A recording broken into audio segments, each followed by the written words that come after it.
Mi catecismo, modalidad online. Hoy vamos a ver del número 0050 al 0133. Te invito para colocarnos en la presencia de Dios, en el nombre del Padre, del Hijo, del Espíritu Santo. Amén. Espíritu Santo. Ven, Espíritu Santo, ilumina mi corazón para ver las cosas que son de Dios. Ven, Espíritu Santo, dentro de mi mente para conocer las cosas que son de Dios. Ven, Espíritu Santo, dentro de mi alma, que yo le pertenezco solamente a Dios.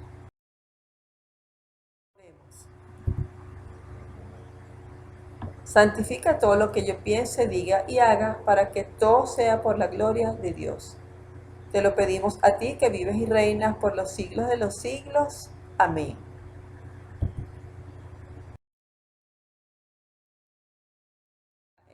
Comprendido en el capítulo segundo del Catecismo, Dios al encuentro del hombre.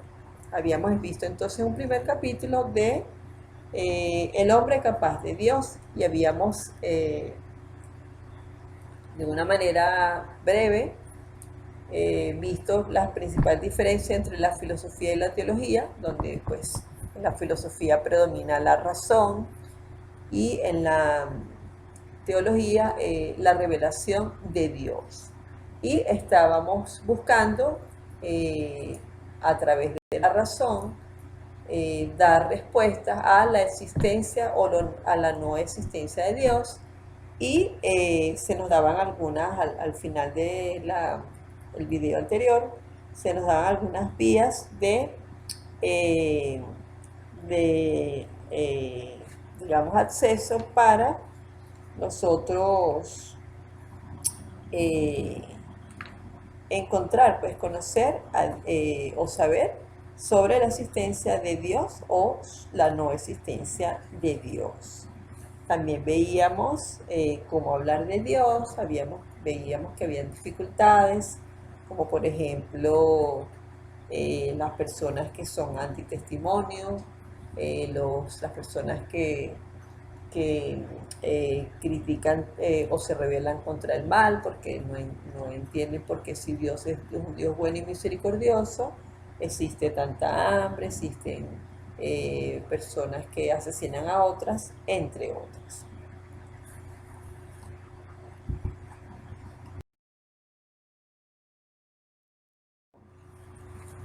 Vamos a ver aquí tres aspectos principales y te los he querido destacar.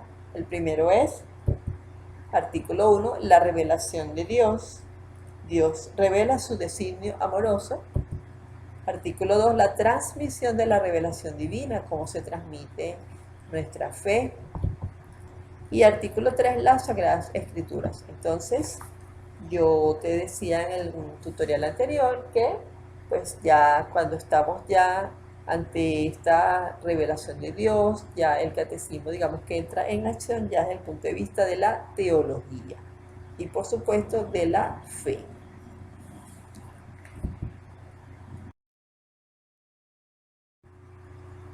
Tenemos entonces que Dios en algún momento de su tiempo, ¿verdad?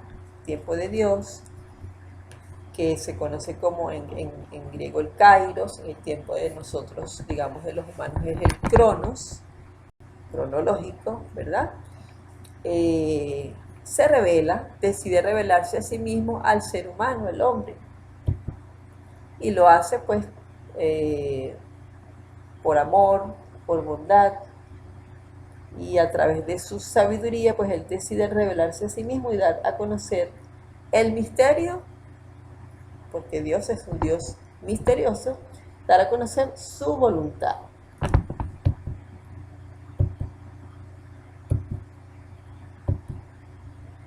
Recordemos que es un Dios trinitario, lo veíamos en una de las primeras láminas también, que recordemos siempre pues que en la creación están los tres, está el Padre, está el Hijo y está el Espíritu Santo. Entonces, este concepto de Dios trino debe formar parte fundamental de esta divina revelación de Dios. y pues lo da o se revela a través de su designio amoroso. Dice 1 Timoteo 6:16 que Dios habita una luz inaccesible. Y dice el Catecismo en el número 52 que Dios quiere comunicar su propia vida divina a los hombres que Él libremente ha creado. Y los ha creado libremente para hacer de ellos en su único Hijo, es decir, en Jesús, hijos adoptivos. Y al revelarse Dios a sí mismo, quiere hacer a los hombres capaces de responderle, de conocerlo y de amarlo más allá de lo que el ser humano es capaz por sus propias fuerzas. Y este designio se va a realizar de una manera progresiva. Yo siempre digo que Dios se reveló de una manera progresiva y pedagógica. Y se nos van revelando las verdades de una manera sistemática, mediante acciones y palabras que están íntimamente ligadas entre sí y que en la medida que se van revelando de acuerdo a la capacidad del hombre, recuerda que el hombre es capaz de Dios, es un ser que ha sido dotado de inteligencia, de razón, pues va a ir, digamos, esclareciendo también estas revelaciones que Dios le va a venir haciendo. Y esto se va a hacer de una manera mutua, es decir, que Dios va revelando y el hombre va recibiendo, y entre ambos, de una manera mutua, se va esclareciendo la revelación de Dios. Por eso se habla de la pedagogía divina de Dios, que se comunica gradualmente al hombre y lo prepara por etapas para acoger la revelación sobrenatural que él hace de sí mismo y que va a culminar, y esto es súper importante, en la persona y la misión de su Hijo amado, el Verbo encarnado, Jesucristo.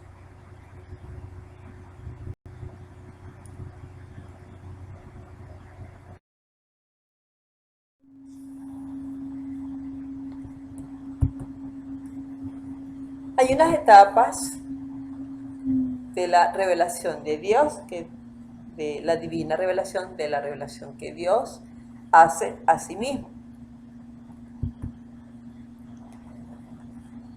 Tenemos primeramente a la creación de Dios en el libro del Génesis, que es el primer libro de nuestro canon católico.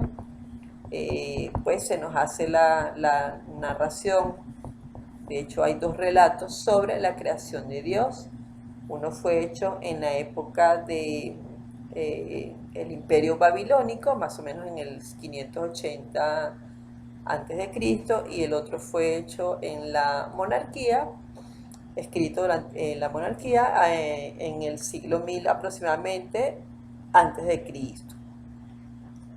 Luego, pues hay una alianza, vamos a decirlo de alguna manera, una alianza o una primera alianza, pues, enfocada a salvación de la humanidad a través de una serie de etapas, y Dios, pues, hace esa alianza con Noé, donde, bueno, vemos el episodio del arca de Noé, y todo lo que se nos narra allí. Viene siendo digamos, una previa alianza. Luego viene con Abraham, la alianza con Abraham, donde Dios elige a Abraham, le cambia el nombre también. Todo esto, perdón, lo vemos en el libro del Génesis. Y pues el pueblo nacido de Abraham será el depositario de la promesa hecha a los patriarcas. Entonces tenemos a Abraham, que es el primer patriarca. Esto ya es tema bíblico más que todo, ¿verdad? Sin embargo, aquí el catecismo nos da algunas pinceladas. Luego tenemos a su hijo Isaac, y luego al hijo de Isaac, que es Jacob. Son los patriarcas. Y de Jacob van a nacer 12 niños, bueno, en realidad son 13 niños. Hay una niña que se llama Dina, que va a ser ultrajada es nombrada, si no mal no recuerdo, 2 veces nada más, 2 o 3 veces nada más. Sin embargo, no forman parte de las 12 tribus que se mencionan en la Torá y en el canon de nuestra profesión católica. Entonces son 12 hijos que van a ser las 12 tribus de Israel. Ellos son los que van a recibir las tierras, va a haber la repartición de tierras. También hago el paréntesis para aprovechar y compartirte, si no lo conoces, que uno de los hijos de Jacob, que se llama Leví, de hecho los nombres de sus hijos son los nombres que llevan esas 12 tribus. Ellos no reciben una porción de tierra, ya que digamos, su función es la parte sacerdotal, todo lo que es la parte del culto a Yahvé. Por lo tanto, ellos no reciben una tierra como tal.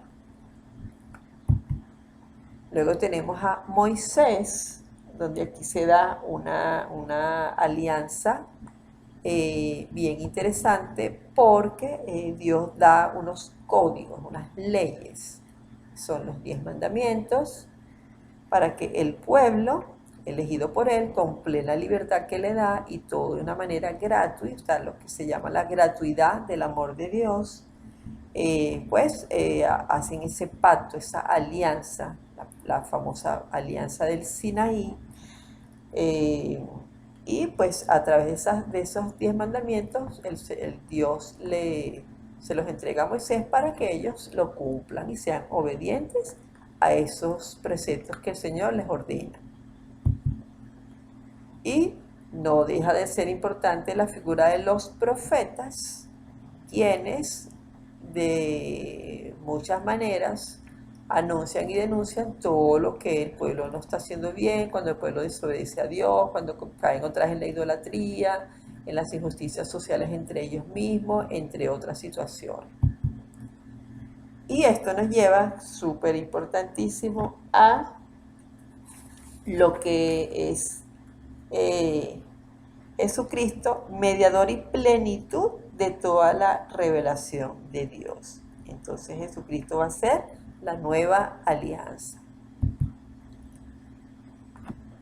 Es interesante destacar que en el interín entre Abraham y los profetas hubo lo que se conoce como la alianza con Moisés, con Josué, no lo coloco allí, pero con Josué hubo la renovación en la famosa asamblea en Siquén, hubo la renovación de la alianza, es decir, él vuelve otra vez a hablar con los pueblos porque se habían alejado otra vez de Dios. Y luego con Jeremías, profeta Jeremías, en la monarquía hace una promesa que no se refiere a la perennidad del Estado de Israel, sino a la protección y el compromiso divinos en favor de la sociedad de Dios, que se edifica sobre la base de la Torá. Entonces, eso es importante, me parece importante compartirlo para que pues tengas conocimiento de eso o lo refresques.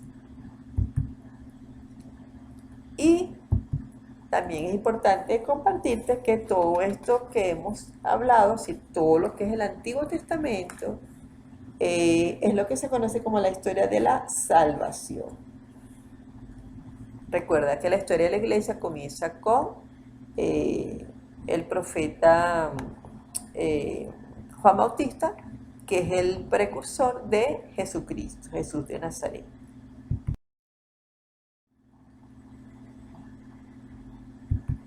Ahora bien, esto es súper importantísimo que tú, católico, lo conozcas o lo refresques. No va a haber otra revelación. Entonces, hay 2 tipos de revelaciones, pública y privada. Y la última revelación pública, esto está Concilio Vaticano II, reconocida por la Iglesia, fue la de Jesucristo, donde padeció su muerte, su resurrección.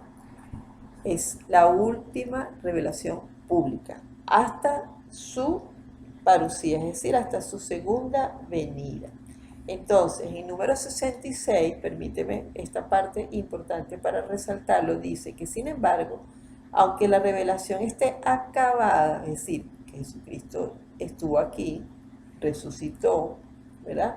No está completamente explicitada. Entonces dice el catecismo que corresponderá a la fe cristiana comprender gradualmente todo su contenido en el transcurso de los siglos. Y por otro lado, a lo largo de los siglos han habido revelaciones llamadas privadas, las cuales han sido algunas reconocidas por las autoridades de la Iglesia. Por ejemplo, las revelaciones de la Santísima Virgen María, reconocida como la de Fátima, la de Lourdes, la de Medjugorje, algunas revelaciones, no todas las apariciones. Está la de Garabandal, que no están tampoco reconocidas, sin embargo, bueno, son revelaciones privadas muy conocidas por los fieles y el pueblo de Dios.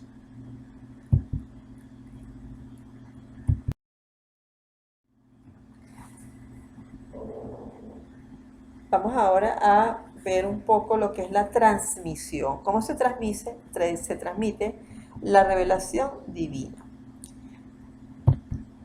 Entonces dice el número 74 que Dios quiere que todos los hombres se salven y lleguen al conocimiento de la verdad. Primera de Timoteo 2, 4. Es decir, el conocimiento de Cristo Jesús. Recuerda que Jesús es la alianza definitiva, la alianza nueva. Que lo vemos, su presencia real en la Eucaristía. Entonces tenemos por un lado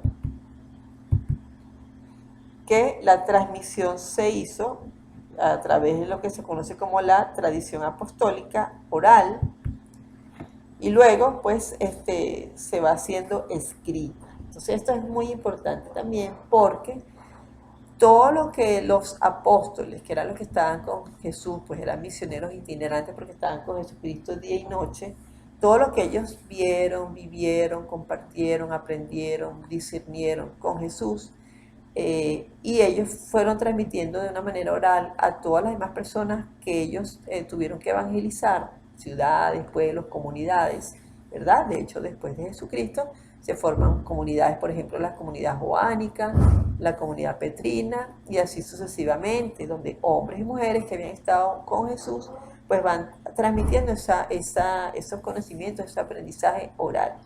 Y luego pues eso se va a tornar en la tradición escrita, que son las Sagradas Escrituras. Y esto constituye, por supuesto, el depósito sagrado de nuestra fe, confiado en forma total a la Iglesia Católica, que está contenido, como te acabo de decir, en la Sagrada Tradición y en la Sagrada Escritura. Tenemos por otro lado también importantísimo el magisterio, que no está por encima de la palabra de Dios, sino a su servicio. El magisterio está para enseñar solamente lo transmitido, es decir, lo que vino por transmisión oral y escrita de los apóstoles y sucesivamente los sucesores de ellos, valga la redundancia, pues por mandato divino y con la asistencia del Espíritu Santo, el magisterio escucha, custodia y explica fielmente lo que es el contenido del depósito de nuestra fe. Y los fieles, es decir, todo el pueblo de Dios, recordando la palabra de Cristo a sus apóstoles, Lucas 10, 16, que dice: el que a ustedes escucha, me escucha a mí. Entonces, ¿qué quiere decir esto? Que una persona, por supuesto, preparada, apegada a la sana tradición, a la sana doctrina oral y escrita, es decir, ese depósito sagrado, también pues por ser bautizados, pues tienen la obligación de predicar la palabra de Dios. Entonces dice Lucas que el que los escucha a ustedes, lo escucha a él, escucha a Dios. Y esto nos lleva a los dogmas de fe. También es súper importante los dogmas de fe en nuestra profesión católica.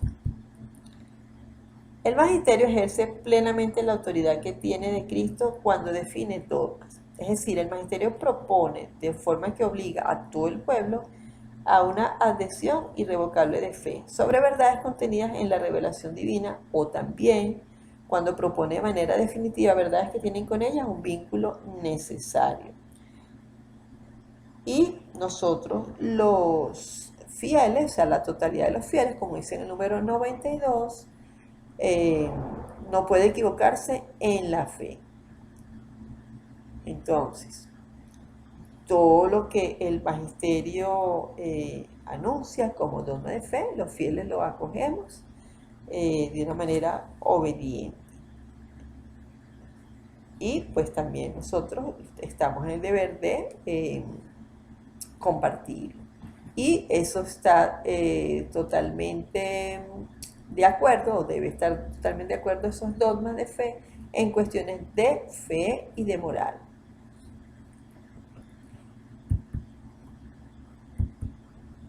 Por ejemplo, tenemos el dogma de la Santísima Trinidad, el de la Virgen Asunta al Cielo, la Virgen Inmaculada, entre otros dogmas. Llegamos al número 101 al 103, que nos habla de las Sagradas Escrituras.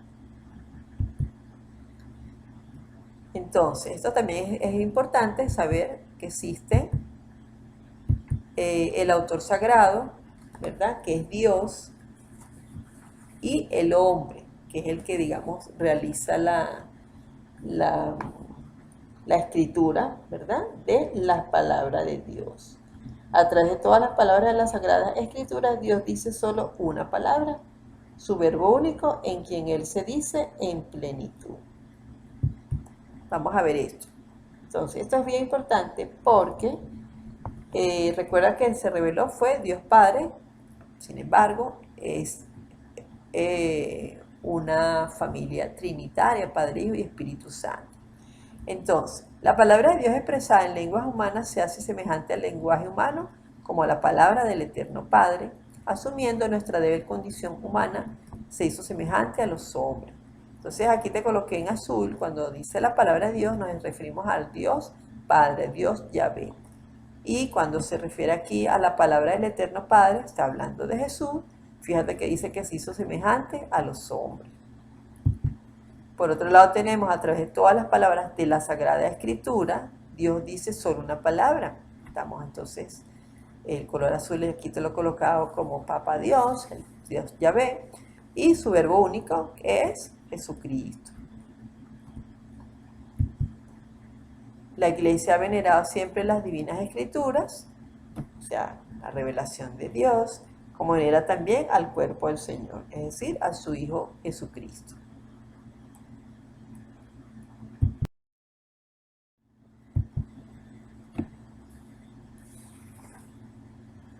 Tenemos, por otro lado, el sentido de la escritura. Estamos en el 115 al 133. Nos dice el número 115 que, según una antigua tradición, se pueden distinguir dos sentidos de la escritura. Esto es bien importante también, sobre todo cuando estudiamos la palabra de Dios. Entonces hay un sentido literal, es decir, lo que dices, lo que realmente, lo que dice el texto, lo que dice allí. No es lo que hay, a mí me parece que dice esto, o el Señor me dijo aquella cosa, no. Literal es lo que dice. Y el sentido espiritual.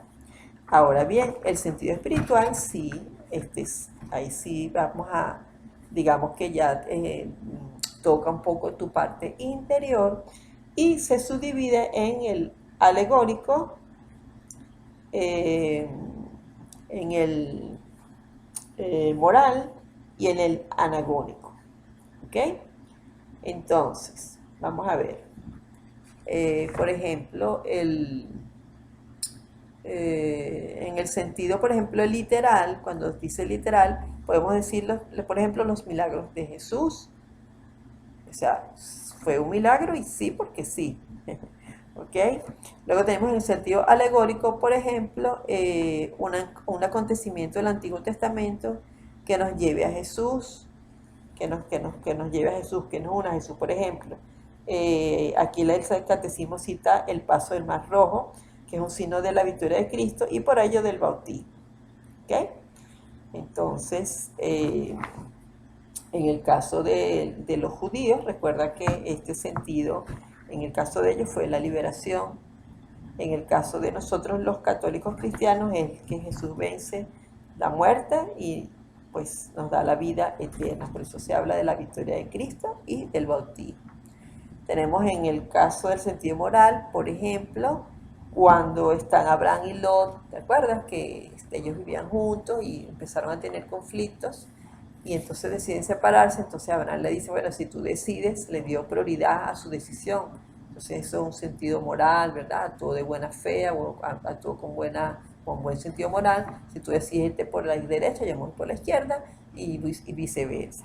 ¿Okay? Y el sentido anagónico, cuando escuchas esta palabra, pues se va a referir siempre a lo que es relacionarlo con la vida eterna.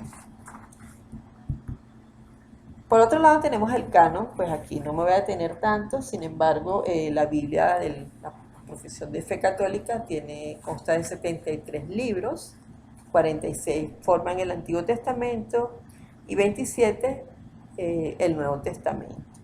¿Okay? Los cinco primeros libros de la Biblia se conocen como el Pentateuco. Y a su vez, el Antiguo Testamento y el Nuevo Testamento tienen una división de cuatro clasificaciones. ¿Okay? Y, como te dije, tanto el Antiguo como el Nuevo Testamento. Y es importante entender, comprender que la Biblia se debe estudiar como una unidad, como un todo. Es decir, que cuando yo estudio el Antiguo Testamento me va a llevar siempre me va a llevar hacia la revelación de Cristo. Y cuando estudio el Nuevo Testamento, pues todos los libros, las referencias, me van a llevar pues también al Antiguo Testamento. De hecho, gran parte de la liturgia, fórmulas litúrgicas, frases que son repetidas, por ejemplo, en las plegarias eucarísticas, en lo que es la parte de nuestra liturgia, son tomadas del Antiguo Testamento. Por eso debe estudiarse la palabra de Dios como una unidad que siempre nos va a conducir a la revelación de Cristo Jesús. Y pues nos vemos en el próximo encuentro, donde vamos a compartir el capítulo 3, que es la respuesta del hombre a Dios. Que Dios te bendiga, que tengas un excelente día y la Virgen Inmaculada te proteja con su manto bendito.